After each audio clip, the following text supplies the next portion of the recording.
Can you reincarnate on another planet? Sure. Because, I mean, eventually the sun is going to go see them. Yeah, I'd say so. Unless you go by the idea that a soul is electromagnetic energy and all energy is controlled by gravity, so that no soul can really reincarnate because it's stuck on Earth. But that's a whole... We're going into like really fucked up metaphysics where there's no answers and no way to prove it, so... There's a lot of different speculations, and like I said, the speculation is really fun. You know, if you were to write down all the ideas and theories about what happens after you die, some people think nothing. Yeah. But the idea, and what we really want to focus on, is how you live your life now, and how you live your life in accordance with nature and other people that are on this planet. Which brings us to ethics. We talked a little bit earlier about justice and what it is to be just and unjust to each other. And, you know, there's a couple of concepts we have written down here, and we'll embellish on them. We've been talking a little bit about karma already. How many people are familiar with the concept of karma? Okay, almost everybody. Okay. Karma, there are a lot of people who will say there's different ideas about karma, but the Eastern idea about karma is that this is kind of like, I don't know, how would you put it, currency? Sure, it's like give or take. Right. Like you have a bank account, kind of like that. Yeah, that's one way to put it. Yeah. Another way is like it's a very Hindu way of thinking of karma, that your attitude at death determines your next incarnation. So that if you are, a very angry person, a very vengeful person, your next life, because you have that feeling at this time of your death, when you die, you turn into like a tiger or something very fierce. Or if you are meditated a lot, or you're a yogic practitioner, you have a sense of peace towards the end of your life, well, then you would incarnate to something higher. Then that attitude is more of like a sum of all of your attitudes and merit, and you take all of your merits to have that attitude. Right, how you've lived your life and your life experiences help shape that attitude that you have. The second one would be the threefold law, which is probably the most common idea among Wiccans. Totally. I would say probably 90% of Wiccans believe in the threefold law. The threefold law, there's a couple of ways I like to explain it. The number 3 is very important to a lot of neo-pagans, pagans, and other philosophies for a couple different reasons. The triple goddess, things happen in threes. We have, different, some people will say 3 phases, and then other people will say 4 and stuff like that. But regardless, 3 is a very important number when it comes to occurrences.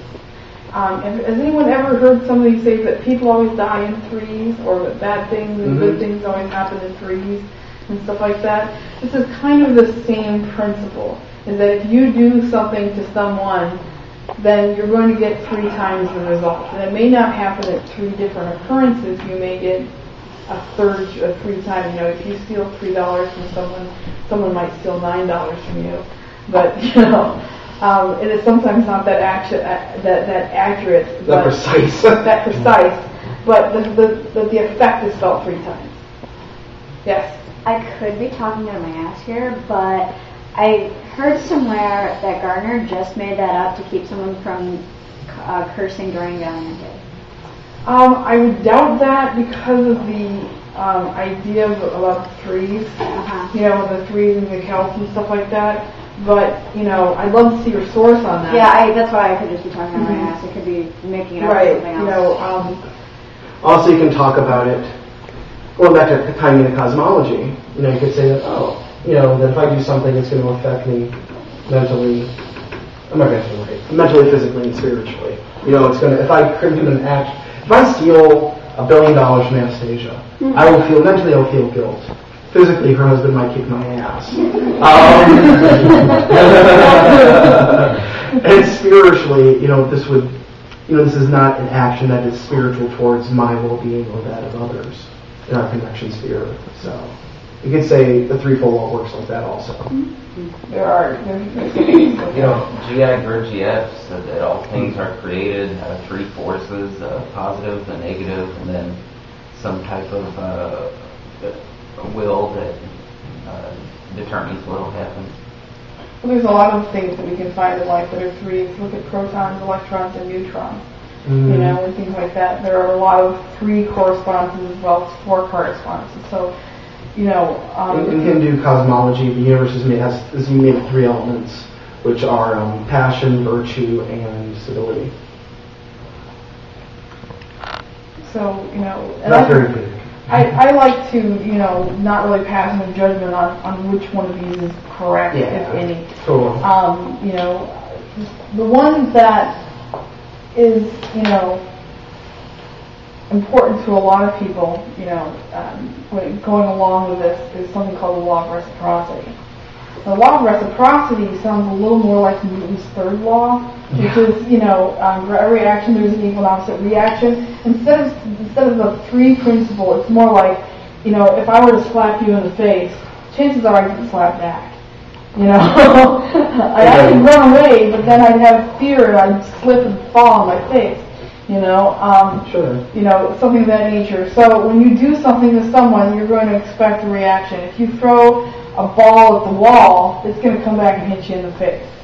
You know, that type of thing. So the law of reciprocity is kind of the same current as the last 2, only a little bit differently worded. It doesn't have the 3 element to it. And then, of course, there is the principle that is in just about every religion out there almost, called, well, most people know it as the Golden Rule.